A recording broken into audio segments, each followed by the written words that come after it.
2024 എയിംസിലെ BSc nursing കോഴ്സുകൾക്ക്, അതായത് AIIMS ഡൽഹിയിലും മറ്റ് എയിംസിലുമുള്ള BSc നഴ്സിംഗ് കോഴ്സുകളുടെ അഡ്മിഷനുമായിട്ട് ബന്ധപ്പെട്ട എക്സാമാണ്. അപ്പോൾ അതിൻ്റെ അഡ്മിറ്റ് കാർഡ് റിലീസാക്കിയിട്ടുണ്ട്. അപ്പോൾ അതിൻ്റെ ഡീറ്റെയിൽ ആണ് ഈ വീഡിയോയിൽ. ഈ അഡ്മിറ്റ് കാർഡിൻ്റെ തുടക്കത്തിൽ തന്നെ ഒരു ഇൻസ്ട്രക്ഷൻ പറഞ്ഞിട്ടുണ്ട്. Admit card is valid only if printed with domain IP address, date and time of printing. അതായത് നിങ്ങളിത് നോക്കിയാൽ കാണാം, ഇവിടെ ഒരു IP അഡ്രസ് ഉണ്ട്. ഈ IP അഡ്രസ്സും ഡേറ്റും ടൈമും ഒക്കെ നിർബന്ധമായിട്ടും അഡ്മിറ്റ് കാർഡിൽ ഉണ്ടാവണം. അപ്പോൾ നിങ്ങൾ പ്രിന്റ് എടുക്കുമ്പോൾ അതുണ്ടാവും. അതൊന്ന് കൺഫേം ചെയ്തേക്കുക, അതുണ്ടാവണം എന്ന് നിർബന്ധമാണ്. ഓക്കെ.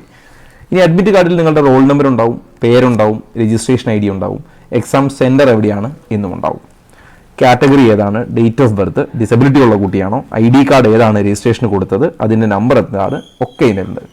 ഇനി ശ്രദ്ധിക്കേണ്ടത് ഡേറ്റ് ഓഫ് എക്സാമിനേഷൻ എപ്പോഴാണ്? ജൂൺ 9-ാം തീയതിയാണ്. ഈ കുട്ടി റിപ്പോർട്ട് ചെയ്യേണ്ട സമയം എപ്പോഴാണ്? 11:30-ക്കാണ്. അപ്പോൾ 11:30-ക്ക് തന്നെ റിപ്പോർട്ട് ചെയ്യണം. 12 മണിക്ക് ഹാളിൽ കയറ്റും. 1:30 വരെ കയറാൻ സമ്മതിക്കൂ, അതിനുശേഷം കയറ്റില്ല. എക്സാമിൻ്റെ ടൈമിംഗ് 2 to 4 ആണ്. 2 മണി മുതൽ 4 മണി വരെയാണ് എക്സാമിൻ്റെ ടൈമിങ്. ഇനി ഓൾറെഡി പറഞ്ഞിട്ടുണ്ട്, എല്ലാ എക്സാമിന് പറയുന്നത് പോലെ എൻട്രി ഈ ക്ലോസിംഗ് ടൈം കഴിഞ്ഞാൽ എന്തായാലും എൻട്രി ഉണ്ടാവില്ല. എക്സാം കഴിയാതെ പുറത്തും വിടില്ല. ഓക്കെ, ഈ കാര്യങ്ങൾ ശ്രദ്ധിക്കുക. ഇതാണ് ഈ അഡ്മിറ്റ് കാർഡിൻ്റെ ടോപ്പിൽ പറഞ്ഞിരിക്കുന്ന കാര്യങ്ങൾ. ഇനി അതിൻ്റെ താഴേക്ക് നോക്കിയാൽ ഒരു ഡിക്ലറേഷൻ ഉണ്ട്. ഇതിൽ നിങ്ങൾ ഇവിടെ കുട്ടി സൈൻ ചെയ്യേണ്ടതുണ്ട്, ഇവിടെ ഡേറ്റും മെൻഷൻ ചെയ്യേണ്ടതുണ്ട്. അത് ഹാളിൽ ചെന്നിട്ട് ചെയ്താലും മതി. ഇനി ഫിസിക്കൽ ഡിസബിലിറ്റി ഉള്ള കുട്ടികളാണെങ്കിൽ വേണമെങ്കിൽ തമ്പ് ഇംപ്രഷൻ എടുക്കാം. ഓക്കെ, ലെഫ്റ്റ് തമ്പ് ഇംപ്രഷൻ എടുക്കാം. അല്ലാത്തവരെല്ലാം തന്നെ സൈൻ ചെയ്യണം. ഇനി അതിൻ്റെ താഴെ ഒരു 3 കോളമായിട്ട് കുറച്ച് കാര്യങ്ങൾ പറഞ്ഞിട്ടുണ്ട്. ഒന്ന്, എന്തൊക്കെ ആണ് പെർമിറ്റ് ചെയ്യുക എന്നുള്ളത്. അപ്പോൾ ഇതിൽ അഡ്മിറ്റ് കാർഡ്, അതിൽ ക്ലിയർ പ്രിൻ്റ് ഔട്ട് ആയിരിക്കണം, പ്രിഫറബിളി കളർ. അപ്പോൾ ശ്രദ്ധിക്കുക, കളർ പ്രിൻ്റ് ഔട്ടാണ് ബെറ്റർ. കാരണം ഫസ്റ്റ് പേജിൽ തന്നെ നിങ്ങളുടെ ഫോട്ടോഗ്രാഫൊക്കെ കൊടുത്തിട്ടുണ്ട്, അതുകൊണ്ട് കളറാണ് പ്രിഫറബിൾ. ഒരു വാലിഡ് ഫോട്ടോ ID കാർഡ് ഉണ്ടാവണം. അത് ഏതാണെന്നുള്ളത് അടുത്ത കോളത്തിൽ മെൻഷൻ ചെയ്യും. ഇനി ഒരു വാലിഡ് ID കാർഡും അഡ്മിറ്റ് കാർഡും ഇല്ലാതെ നിങ്ങളെ എക്സാം ഹോളിൽ അനുവദിക്കില്ല, അല്ലെങ്കിൽ കയറ്റി വിടില്ല. പിന്നെ ബയോമെട്രിക്സ്, സാധാരണ എല്ലാ എക്സാമിനുള്ളതുപോലെ ബയോമെട്രിക്സ് ഉണ്ടാവും, ചെക്ക് ചെയ്യും. ഇനി എന്തൊക്കെ പ്രൂഫാണ് അതിൽ പെർമിറ്റ് ചെയ്യുക? ആധാർ കാർഡ് ആവാം, ഒറിജിനൽ ആധാർ ആവാം, പാസ്പോർട്ടിൻ്റെ ഒറിജിനൽ ആവാം, വോട്ടേഴ്സ് ID ആവാം, പാൻ കാർഡ് വിത്ത് ഫോട്ടോ ആവാം, ഡ്രൈവേഴ്സ് അല്ലെങ്കിൽ ഡ്രൈവിംഗ് ലൈസൻസ് ആവാം, 12th നാഷണൽ സിലബസിൽ അല്ലെങ്കിൽ സ്റ്റേറ്റ് സിലബസിൽ പഠിച്ച കുട്ടികളുടെ അഡ്മിറ്റ് കാർഡ് വിത്ത് ഫോട്ടോഗ്രാഫ് ആവാം, മറ്റേതെങ്കിലും ഒരു IDയോ. ഇത്രയും സാധനങ്ങൾ നിങ്ങൾക്ക് പെർമിറ്റഡ് ആണ്, ഇതിലേതെങ്കിലും ഒന്ന്. ഇനി ഏതെങ്കിലും മറ്റ് IDയോ അതിൻ്റെ ഫോട്ടോ കോപ്പിയോ സ്കാൻഡ് ഇമേജോ ഒന്നും പെർമിറ്റ് ചെയ്യില്ല. ഇനി മറ്റൊന്നുകൂടി ശ്രദ്ധിക്കുക, 1:30 വരെയാണ് എൻട്രി പെർമിറ്റ് ചെയ്തിരിക്കുന്നത്. 1:30-ക്ക് ശേഷം നിങ്ങളെ അതിൽ കടത്തിവിടില്ല. പിന്നെ ഷൂസ്, തിക്ക് സോളുള്ള footwear, garments with large button, ഇതൊന്നും പെർമിറ്റ് ചെയ്യില്ല. അതായത് നീറ്റ് എക്സാം എഴുതി അതേ ഡ്രസ് കോഡ് ഫോളോ ചെയ്യാൻ ശ്രദ്ധിക്കുക. ഇനി മൊബൈൽ ഫോൺ, വാച്ചസ് ഒന്നും പെർമിറ്റ് ചെയ്യില്ല. ഈ പറഞ്ഞ സാധനങ്ങൾ സൂക്ഷിക്കാനുള്ള ഫെസിലിറ്റിയും തരില്ല.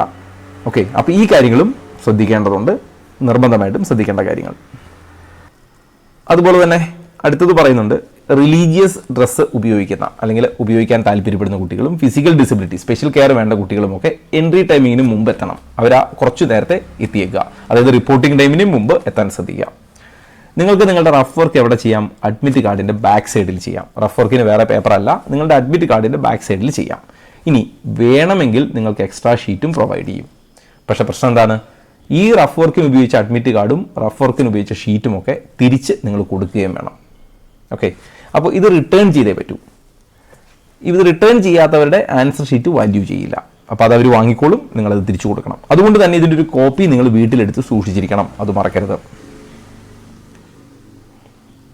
അതുപോലെ തന്നെ ഇതിൽ പറഞ്ഞിട്ടുണ്ട്, ഈ അഡ്മിറ്റ് കാർഡിൻ്റെ താഴെ ഒരു കോളമുണ്ട്.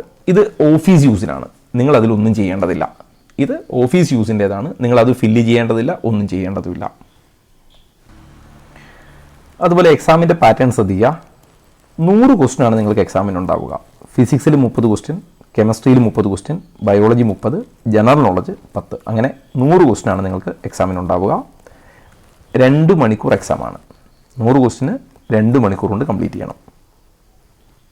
ഇനി ഇതിൻ്റെ മാർക്കിംഗ് സ്കീം നോക്കുക. Each correct response will get +1 mark. ഒരു കറക്റ്റ് ഉത്തരത്തിന് 1 മാർക്ക് കിട്ടും. ഓരോ തെറ്റ് ഉത്തരത്തിനും 1/3 3/1 നെഗറ്റീവ് ആവും. അപ്പോൾ നെഗറ്റീവ് മാർക്കിംഗ് ഉണ്ട്. ഇനി നിങ്ങൾ ക്വസ്റ്റ്യൻ സേവ് ചെയ്താൽ മാത്രമേ കൺസിഡർ ചെയ്യൂ. അതായത് നമ്മൾ ഒരു ക്വസ്റ്റ്യൻ ഡൗട്ട് ഉണ്ടെങ്കിൽ മാർക്ക്ഡ് ഫോർ റിവ്യൂ എന്ന് ഇട്ടു എന്ന് വിചാരിക്കുക. അപ്പോൾ അതിൽ പറഞ്ഞിട്ടുണ്ട് questions marked four review shall be considered as unanswered unless saved. നിങ്ങൾ ഈ മാർക്ക്ഡ് ഫോർ റിവ്യൂ ഇട്ടിരിക്കുന്നത് നിങ്ങൾ എക്സാം ക്ലോസ് ചെയ്താൽ സ്വാഭാവികമായിട്ടും അത് അൺആൻസേർഡ് ആയിട്ട് കൂട്ടും.